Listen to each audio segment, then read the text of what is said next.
let's look at instantaneous speed or velocity. In previous video, we have been looking at when you say uniform. When you say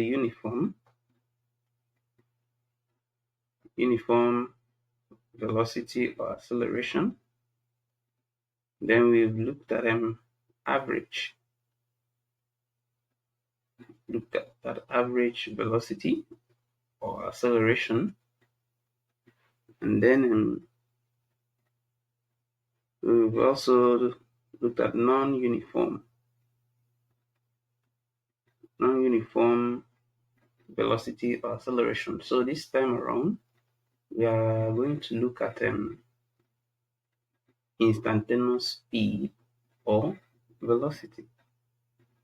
When we say instantaneous speed or velocity, it means you are calculating the speed, velocity at that instant.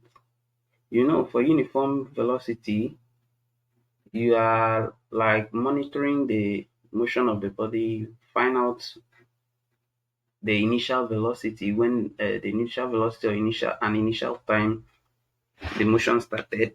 You find out the final velocity or the final time the motion ended or stopped. So that's what we mean by uniform velocity. But when you talk about instantaneous, that means while that body or object is still in motion, you calculate its velocity. We also have instantaneous acceleration. So while that body is still in motion, the body has not like begun and stopped. You don't know all the full data of the motion. So you are just to know the speed or velocity at that instant. So instantaneous velocity v is given as what? The limit as change in t, that's change in time approaches 0. The limit of what? Change in displacement with respect to what? Change in time.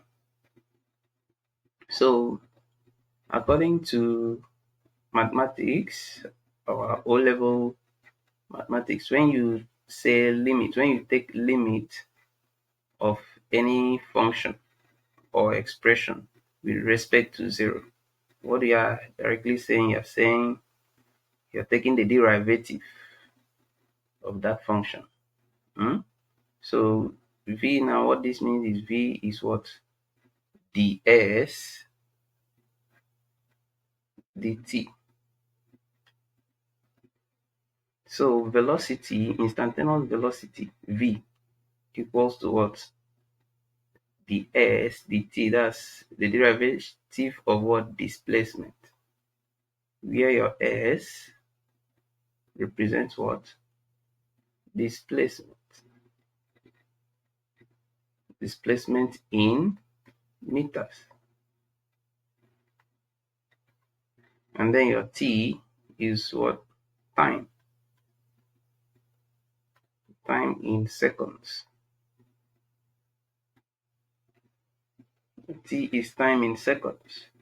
So what this means is that whenever you are given a function or an expression that represents displacement, take for instance, you might be told that the displacement of the motion of a car is represented by the equation s equals to t raised to the power of 3 plus 2t squared. So you see, sometimes the displacement or distance covered by a body sometimes it is not given in a particular number, like say, okay, they tell the displacement is 3 meters, or they say the distance is 5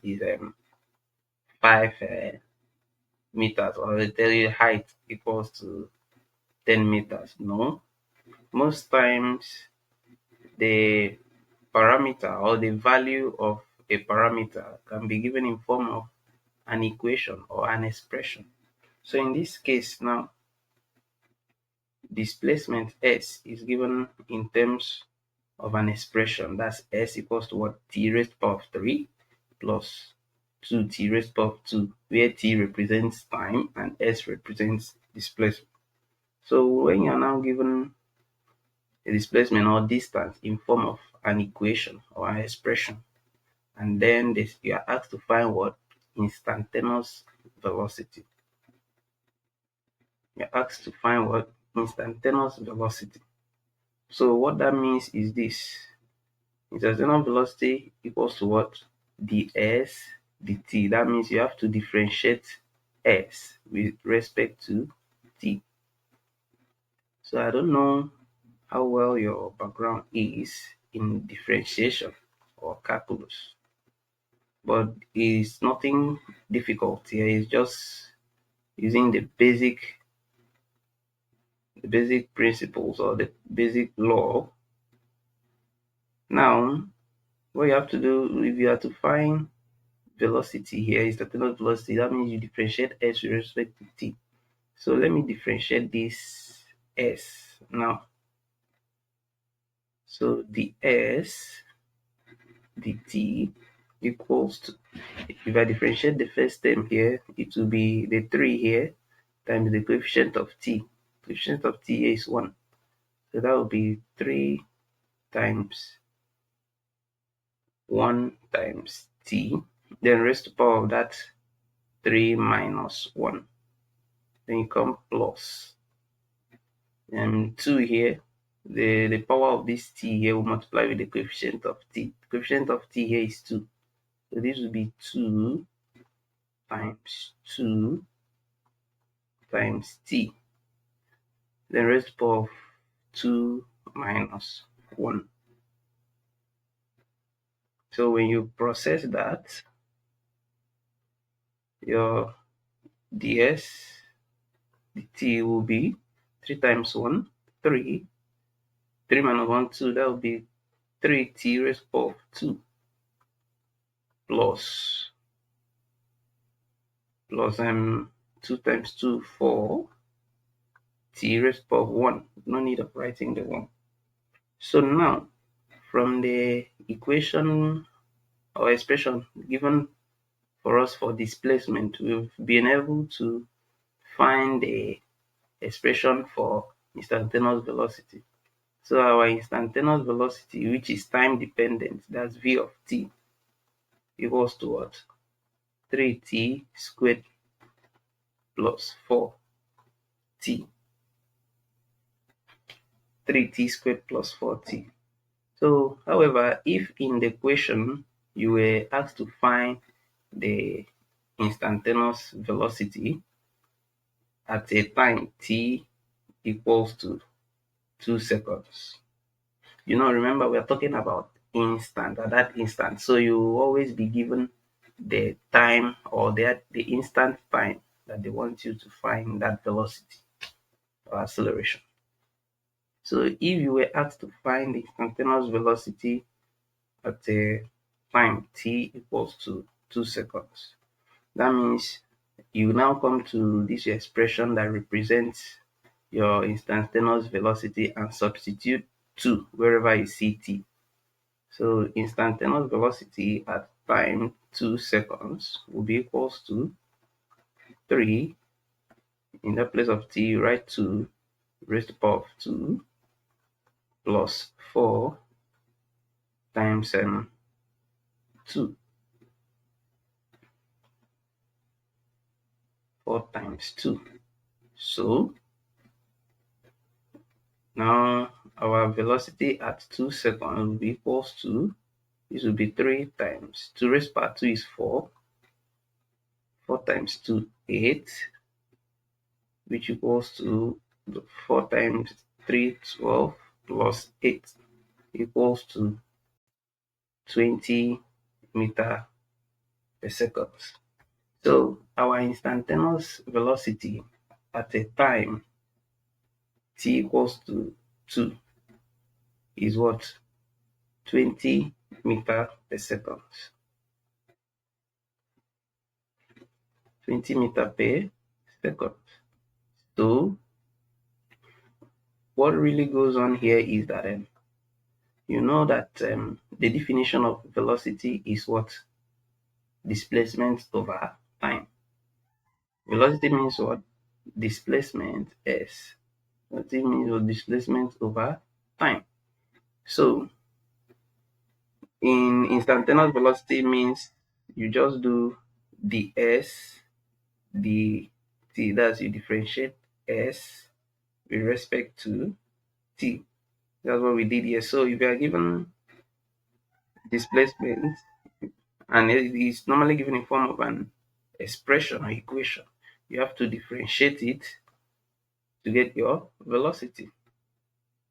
However, for those who don't know how to do that first basic differentiation, I'm going to quickly run it here, do it here, so that you see how to do that differentiation. So now, if you have y equals to ax raised to power of n, where your a is what? The coefficient of x, and your n is what? The power of x. X itself is the independent variable, while y is the dependent variable. So if you have an expression like this, and then you are being told to find dy dx, let's differentiate this y here with respect to x. So what this means, according to our first law or first formula for doing differentiation, this will be a times the power here, that's the coefficient of x times the power of x. So that will be a times n. You understand? Then times x raised to power of what? N minus 1. Raised to power of n minus 1, which equals to a n x raised to power of what? N minus 1. So we'll now find our dy dx. So for instance, if you say your y equals to 3x raised to power of 5, and you have to find dy dx, your dy dx will be equals to what? Our a, the coefficient of x, is what? 3. Our n, that's the power of x, is what? 5. So this will be 3 times 5 times x raised to power of what? 5 minus 1, to give us 3 times 5 is 15. 15x raised to power of 4. So that's how to do basic differentiation.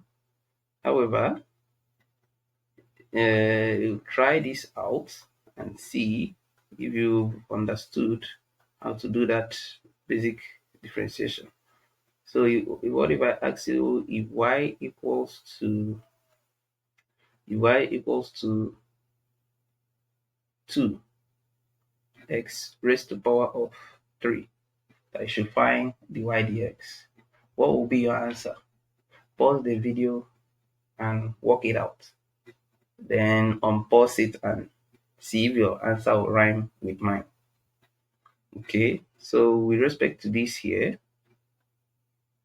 dy dx will be equals to the power of x times the coefficient of x, that's 2 times 3 times x raised to power what? 3 minus 1, which will give us what? 6x raised to power 2. So if you got 6x raised to power 2, I think that will be correct. So but we are not here to learn differentiation. I'll do another video that will show us how to do this differentiation extensively. Hmm? So, so now, most times in most German WAEC pass questions, the displacement S here, sometimes they use the capital letter X to represent it.